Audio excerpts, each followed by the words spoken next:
Hello प्यारे बच्चों, कैसे हो आप सब लोग। आई होप कि आप मस्त ही होंगे जैसे हर बार होते हो।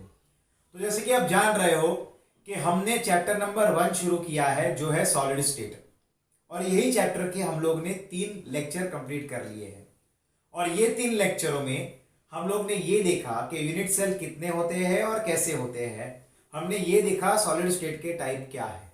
ठीक है बच्चों, हमने देखे यूनिट सेल 7 प्रकार के होते हैं, और वो 7 प्रकार के यूनिट सेल के हमने एक टेबल बनाया था, और अलग अलग पैरामीटर्स पे जो क्रिस्टल बनते हैं, क्रिस्टल स्ट्रक्चर, उनके एग्जांपल्स लिखकर हमने 14 ब्रेवाइज लेटाइज की लिस्ट बनाई थी बच्चों। अगर आपको प्रीवियस लेक्चर के बारे में अगर याद हो तो ठीक है। हम उसके बाद के टॉपिक में आगे बढ़ते हैं, जिनमें जिनमें हम लोग एटम के रेडियस आर और ए के बीच में, ए यानी कि जो एज लेंथ है उसके बीच में क्या रिलेशन है वो फाइंड करेंगे आज के इस लेक्चर में। जैसे कि आप जान रहे हो, हम लोग ने साथ में एक जेई नीट की सीरीज भी शुरू की है जो आप लोग के लिए काफी हेल्पफुल रहेगा। उसके अंदर मैं सिंगल शॉट यानी कि एक ही लेक्चर के अंदर पूरे चैप्टर को कंप्लीट करवाता हूं, और वो चैप्टर के जितने भी जेई नीट के टॉपिक है उसको समझाकर उसके रिलेटेड क्वेश्चंस लेता हूं। तो वो भी आप सब्सक्राइब, उसको भी आप देखिएगा, उसको भी आप उसकी नोट्स बनाइएगा बच्चों। और याद रखिएगा, अपनी इस चैनल को सब्सक्राइब कीजिएगा, लाइक कीजिएगा, शेयर कीजिएगा और कमेंट में लिखिएगा। ठीक है, चलो तो फिर हम शुरू करते हैं। तो रेडियस ऑफ एटम क्या होता है, अगर आपको याद होगा तो एटम जो होता है वो स्पेरिकल शेप का होता है। वो कैसा होता है? स्पेरिकल शेप का होता है। और अगर हम उसका रेडियस देखेंगे तो वो उतना इसका पार्ट होगा, उसको हम आर से रिप्रेजेंट करेंगे। ठीक है बच्चों, अगर कोई भी दो एटम कांटेक्ट में है, एक दूसरे के कांटेक्ट में अगर कोई भी दो एटम है, ठीक है, तो होगा क्या? तो उनके बीच में, उनके न्यूक्लियस के बीच के जो डिस्टेंस होगा वो बन जाएगा डी, और यहां पर रेडियस क्या बनेगा? डी, यानी कि यहां पर डायमीटर का काम करेगा। तो डायमीटर का हाफ होता है रेडियस, तो आर की वैल्यू बनेगी d/2। क्या बनेगी बच्चों? d/2। ठीक है बच्चों, अब हमको इस चैप्टर के अंदर सिर्फ क्यूबिक यूनिट सेल के बारे में पढ़ना है। अब समझिएगा, मैं एक इंपॉर्टेंट बात को आपको रिलेट करके समझाता हूं। आपने चैप्टर की शुरुआत में सॉलिड स्टेट के बारे में पढ़ना शुरू किया। पहली बात तो आपने ये देखा कि 3 मेन स्टेट होते हैं, सॉलिड, लिक्विड एंड गैस। उसके बाद आपने ये देखा चैप्टर के अंदर हम सिर्फ सॉलिड स्टेट के बारे में पढ़ने वाले हैं। फिर आपने ये देखा कि सॉलिड स्टेट के 2 फॉर्म्स होते हैं, crystalline form and amorphous form. उनमें से हम आपको पता चला कि हम सिर्फ क्रिस्टलाइन फॉर्म के बारे में पढ़ने वाले हैं। और क्रिस्टलाइन फॉर्म के बाद आपने ये देखा कि 7 प्रकार के यूनिट सेल रहते हैं। उनमें से हम सिर्फ क्यूबिक यूनिट सेल के बारे में इस चैप्टर के अंदर पढ़ने वाले हैं, सिर्फ क्यूबिक यूनिट सेल के बारे में पढ़ने वाले हैं। ठीक है, और हम सबसे पहले हम आर यानी कि रेडियस और ए यानी कि एज लेंथ के बीच में रिलेशन क्या है वो फाइंड करेंगे। इसलिए फाइंड करते हैं क्योंकि आगे जो भी जेई नीट के क्वेश्चन होते हैं उनमें ये फॉर्मूलाज की बहुत हेल्प रहेगी। एज वेल एज हम आगे जो पैकिंग एफिशिएंसी पढ़ने वाले हैं, जो नया टॉपिक है इसके बाद का, उसमें ये रिलेशंस का बहुत ही यूज रहेगा।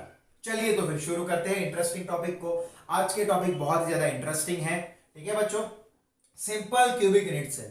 जैसे आप जानते हो, सिंपल यूनिट सेल जो रहता है उसके सिर्फ कॉर्नर्स पे एटम रहते हैं और कहीं पर भी नहीं होते, और कॉर्नर पे कुल मिलाकर टोटल एटम एक ही रहता है। अगर आप देखोगे उसमें, अगर आप चेक करोगे कि उसका जो एज लेंथ है वो इतना वाला पार्ट होगा। ठीक है बच्चों, अब इतने पार्ट में आधा ये वाला एटम और ये वाला एटम आ रहा है, यानी कि इसका आर और प्लस इसका आर होगा, यानी कि इतना डिस्टेंस बन जाएगा 2r, और ये रहता है a इक्वल टू, यानी कि 2r इक्वल टू a बन जाएगा। अब क्या होगा, हम क्या करेंगे, तो a की वैल्यू, 2 की वैल्यू यहां लाएंगे, यानी कि r इक्वल टू a/2। ये हमें पहला रिलेशन मिला। सिंपल क्यूबिक यूनिट सेल के लिए r इक्वल टू a/2 मिला। ये सिंपल क्यूबिक यूनिट सेल का r का और a का रिलेशन है बच्चों। अब हम क्या करते हैं, हम सेकंड लेते हैं फेस सेंटर। अब फेस सेंटर की बात करेंगे तो हर एक फेसिस पर एटम आएंगे मेरे प्यारे बच्चों। और याद करो फेसिस कितने होते हैं, तो वो होते हैं 6 फेसिस। कितने फेसिस होते हैं बच्चों? तो होते हैं 6 फेसिस, और कॉर्नर्स पे एटम रहेंगे। अब हम देखते हैं, चलो हम सॉल्व करते हैं। जरा ध्यान देना कि यहां पर हम एक छोटे से ट्राइंगल को सिलेक्ट करते हैं मेरे प्यारे बच्चों। जरा ध्यान से देखना, हमने ये वाले ट्राइंगल को ले लिया है। अगर आप ध्यान से देखोगे तो ये एक हाइपोटेनस ट्राइंगल बनेगा। और हम एक काम करते हैं, इसको ले लेते हैं ए, इसको ले लेते हैं बी और इसको लेते हैं सी। और आपको याद होगा हाइपोटेनस ट्राइंगल का, राइट एंगल ट्राइंगल का कि उसमें ए बी स्क्वायर यानी कि ये दोनों का स्क्वायर का addition A B square plus B C square is equal to बनता है ए सी स्क्वायर, जो है यहाँ पर हाइपोटेनियस, और यहाँ पर ये बन जाएगा 90 डिग्री। और आपको याद होगा कोई भी क्यूबिक यूनिट सेल के लिए A equal to B equal to C, यानी कि उसके हर एक साइड का जो लेंथ है वो रहेगा सेम। बच्चों समझ में आ रहा है ना? वेरी गुड, जाते रहिए मजबूती से, है ना। और क्या होगा यहाँ पर alpha equal to beta equal to gamma, ये जो सारे एंगल है आप अल्फा लो बीटा लो या गामा लो, वो रहेगा 90 डिग्री। कितना रहेगा? 90 डिग्री। यस, अब ये ए बी स्क्वायर कितना होगा याद रखिएगा, क्योंकि यहाँ पर A equal to B equal to C है तो हम पूरे को ए ले सकते हैं। आप ए लो बी लो या सी लो, ए लेके सबके लिए क्या होगा, ये A B square equal to A square बन जाएगा, बी सी स्क्वायर प्लस वो भी क्या बनेगा ए स्क्वायर, तो A square plus A square इतना वाला पार्ट कितना होगा बच्चों, तो ये पूरा एक आइटम आ गया, तो इसमें ये आर डिस्टेंस हुआ।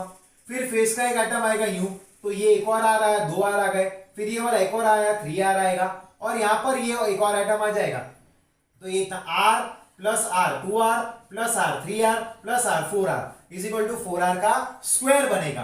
तो यहाँ पर 2a square equal to 16 R square आए। अब क्या करेंगे, 2 को यहाँ पर नीचे लाएंगे डिनोमिनेटर में, तो a square equal to 16 R square by 2 आएगा। ये 2 और ये 16, तो 16 बाई 2 कितना हो जाएगा 8 हो जाएगा, तो a square equal to 8 R square आ जाएगा। अब हम उसका रूट ले लेते हैं, तो a equal to 2 root 2 R होगा। अब एक काम करते हैं, पूरे इस इक्वेशन को क्या करेंगे, अब एक काम करते हैं हम यहाँ पर जरा ध्यान से देखिएगा, आर को सब्जेक्ट बनाते हैं, ठीक है ना। तो ये 2 रूट 2 इतना वाला पार्ट नीचे जाएगा यूं, तो R equal to A upon 2 root 2 हो जाएगा। अब पूरी इक्वेशन को यहाँ पर रूट 2 बाई रूट 2 उससे मल्टीप्लाई करते हैं, तो क्या आएगा, ये रूट 2 इंटू रूट 2 2 बन जाएगा, तो ये 2 इंटू 2 ये 2 इंटू 2 4 आएगा, तो नीचे 4 आ गया, ऊपर रूट 2 ए आ गया। तो यहाँ पर आर का और ए का रिलेशन हमें मिल गया। किसके लिए मिल गया, फेस सेंटर्ड के लिए मिल गया। ठीक है बच्चों, यहाँ पर हमें रिलेशन मिल गया जो एक इंपॉर्टेंट रिलेशन है, ये पहला रिलेशन दूसरा रिलेशन ये हमारे कंप्लीट हुए हैं। ठीक है, यस, ये फेस सेंटर्ड के लिए कंप्लीट हुआ। वेर फेस सेंटर्ड के लिए R equal to root 2 A by 4 आएगा। अब हम तीसरा लेते हैं जो है बॉडी सेंटर्ड। याद रखना बॉडी सेंटर्ड में एटम्स जो होते हैं वो कॉर्नर्स पे आते हैं। कहां आते हैं, कॉर्नर्स पे आते हैं। ठीक है ना बच्चों, एटम्स कहां आएंगे, कॉर्नर्स पे आएंगे। ठीक है, तो अब क्या होगा, और साथ में उसमें एटम आएगा एग्जैक्ट सेंटर पे। बॉडी सेंटर्ड में एग्जैक्ट सेंटर में एक एटम आएगा, उसके बॉडी के बीचों बीच क्या होगा। अब हम उसका रिलेशन फाइंड करते हैं। अब यहां पर आप देखिए ये क्यूबिक है, तो क्या होगा जरा ध्यान से देखिए, ये ए होगा, ये ए होगा और ये भी ए होगा।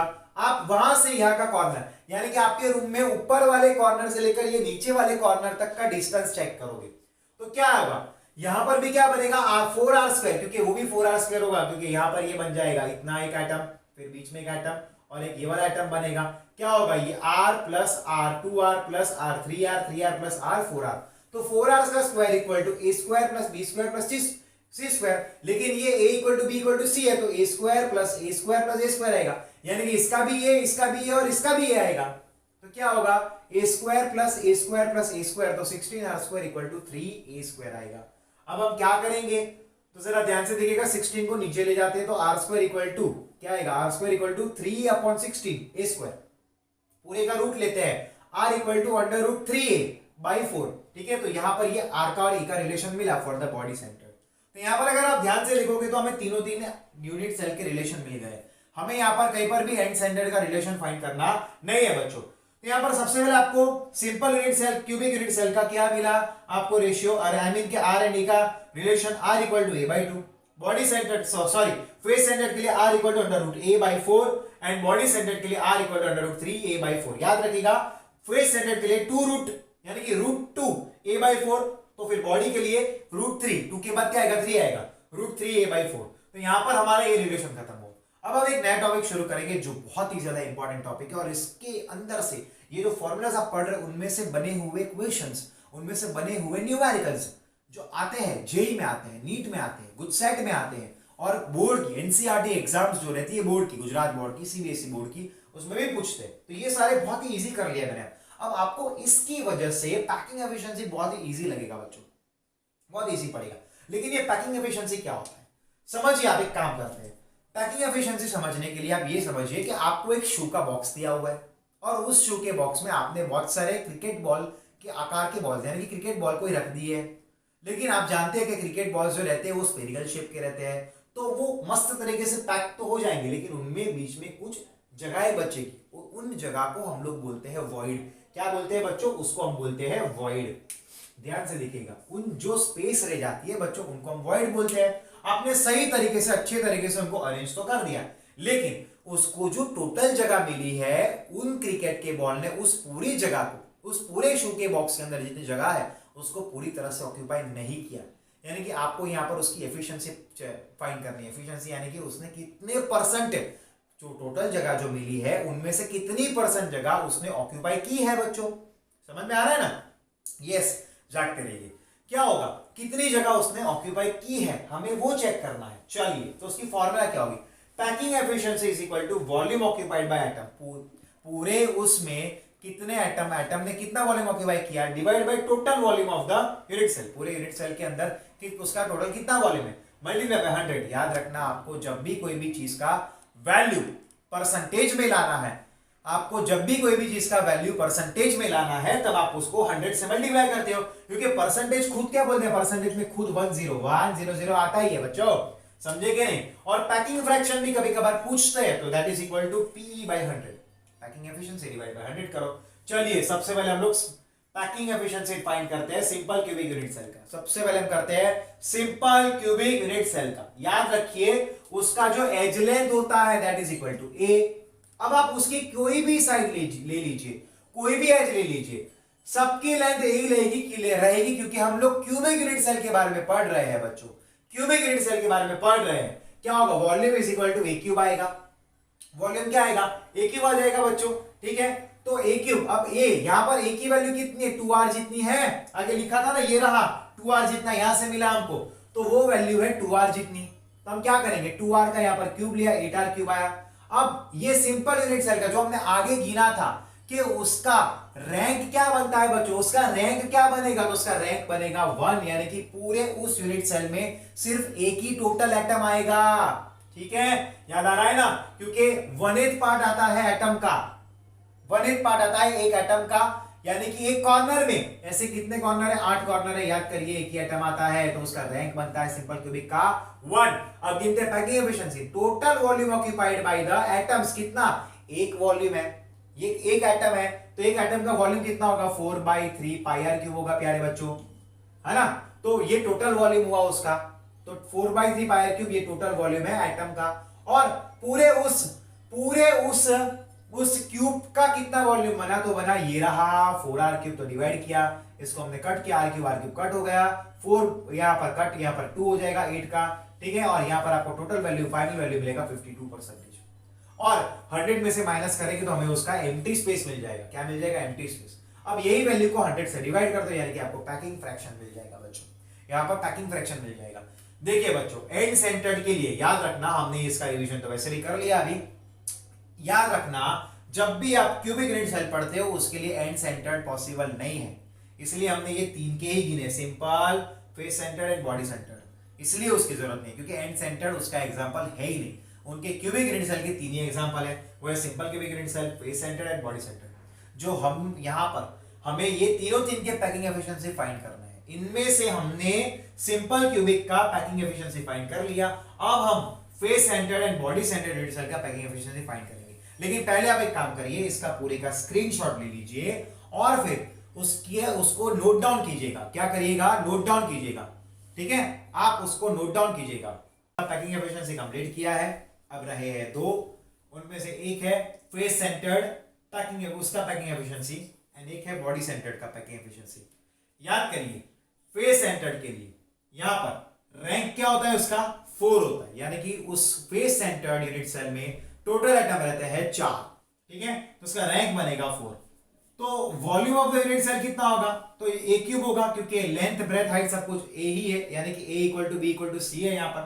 तो क्या आएगा, A equal to B equal to C, that is A ले लिया हमने। अब याद करिए, ये वाला रिलेशन जो मैंने यहां पर इसलिए जानबूझ के लिखे हुए रखा है, क्योंकि ये रिलेशन हमें काम आएगा, यहां पर काम आ रहा है। तो ये वाला रिलेशन हम यहां पर रखते हैं और हम क्या करते हैं, ए को सब्जेक्ट बनाते हैं। ए को सब्जेक्ट बनाने के बाद ये √2 नीचे जाएगा, 4 उधर जाएगा ऊपर, तो a equal to 4r upon √2 बन जाएगा। क्या बनेगा, a equal to 4r upon √2। ठीक है। पैकिंग एफिशिएंसी का फॉर्मूला याद करिए, volume occupied by the atoms divide by total volume of the unit cell. तो कितने एटम है यहाँ पर, 4 है। एक एटम का वॉल्यूम कितना है, तो वो है 4/3 पाई आर क्यूब। तो कुल मिलाकर 4, तो 4 इंटू 4/3 पाई आर क्यूब, ये पूरे एटम का वॉल्यूम बनेगा, डिवाइड बाय पूरे के पूरे यूनिट सेल का volume, that is 4r upon √2। ये तो रहा ए क्यूब होगा कि नहीं, वॉल्यूम ए क्यूब, तो क्या होगा 4r अपॉन √2 का क्यूब। अब इसको हम सिंप्लीफाई करेंगे तो 2√2 into pi into 100 divide by 4 into 3 आएगा। ठीक है, तो इसका फाइनल आंसर आपको मिलेगा 74%। क्या मिलेगा, 74%। इसका एम्प्टी स्पेस 100 में से माइनस कर दो 26% मिलेगा, और इसका पैकिंग फ्रैक्शन इसको 100 से डिवाइड कर दो तो आ जाएगा 0.74। ये बन जाएगा फेस सेंटर्ड का पैकिंग एफिशिएंसी।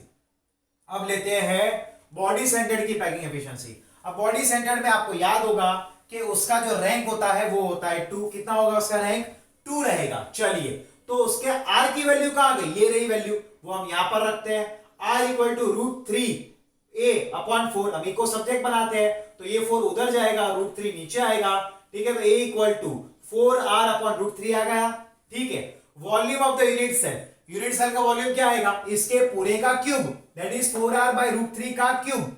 ठीक है, और एटम कितने हैं बच्चों, 2 एटम है। एक एटम का वॉल्यूम कितना होता है, तो वो होता है 4/3 पाई आर क्यूब। एक एटम का वॉल्यूम होता है 4/3 पाई आर क्यूब। अब याद रखिएगा यहां पर कि क्योंकि यहां पर 2 एटम है तो हम इसको आगे 2 से मल्टीप्लाई करेंगे। अब पैकिंग एफिशिएंसी का फॉर्मूला लगाओ। चलो, फॉर्मूला क्या बताता है, total volume of the atom, ऊपर क्या आएगा, total volume of the atom divide by volume of the unit cell.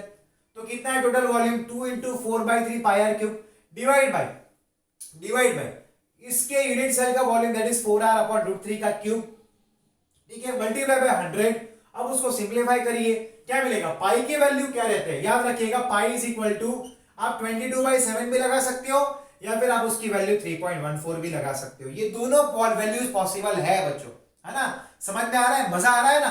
ठीक है, इजी है एकदम। अब देखिए क्या होगा, अब इसको सिंप्लीफाई करोगे तो आपको 67.9% मिलेगा, यानी कि अप्रोक्सीमेटली उसका परसेंटेज वैल्यू मिलेगा 68। अगर आप इसको 100 में से माइनस करोगे तो आपको उसका एम्प्टी स्पेस मिल जाएगा जो होगा 32%, और यहां पर पैकिंग फ्रैक्शन मिल जाएगा 0.68। इसको 100 से डिवाइड कर दो तो आपको उसका पैकिंग फ्रैक्शन भी मिल जाएगा बच्चों। ठीक है, तो यहां पर हमारे तीन पैकिंग एफिशिएंसी खत्म हो गए हैं। ठीक है, अगर आप ध्यान से देखोगे तो सबसे ज्यादा पैकिंग एफिशिएंसी होती है that is of the face centred, यानी कि टोटल वॉल्यूम जितना मिलता है उसमें से सबसे ज्यादा स्पेस अगर कोई ऑक्यूपाई करता है तो वो होता है फेस सेंटर्ड। तो आपको एक क्वेश्चन भी पूछ सकते हैं कि which is the best unit cell which is occupying the maximum space, then that is face centred. ठीक है बच्चों, तो यहां पर हमारे ये दोनों टॉपिक खत्म हुए। आज हमने खास करके 2 टॉपिक किए, आरएडी का रिलेशन किया, और हमने तीनों क्यूबिक यूनिट सेल के तीन जो ब्रेवाइज लेटाइज पॉसिबल्स थे वो तीनों के पैकिंग एफिशिएंसी फाइंड कर लिए। अगर आप अपनी टेक्स्ट बुक को खोल के देखोगे तो हमारी टेक्निक यहाँ पर जो हमने की है वो आपको ज्यादा इजी लगेगी, ज्यादा बेटर लगेगी। और ये फॉर्मूला में हमने जो भी बॉक्स बनाए हैं वो बहुत ही इंपॉर्टेंट है, जेई के, नीट के, गुडसेट के, बोर्ड लेवल के एमसीक्यूज को सॉल्व करवाने के लिए, शॉर्ट क्वेश्चंस को सॉल्व करवाने के लिए ये बहुत ही इजी और इंपॉर्टेंट रहेंगे। तो यहाँ पर मैंने आपको इस पूरी थियरी को एकदम इजी करके समझाया है। आई होप कि आपको मजा आया होगा।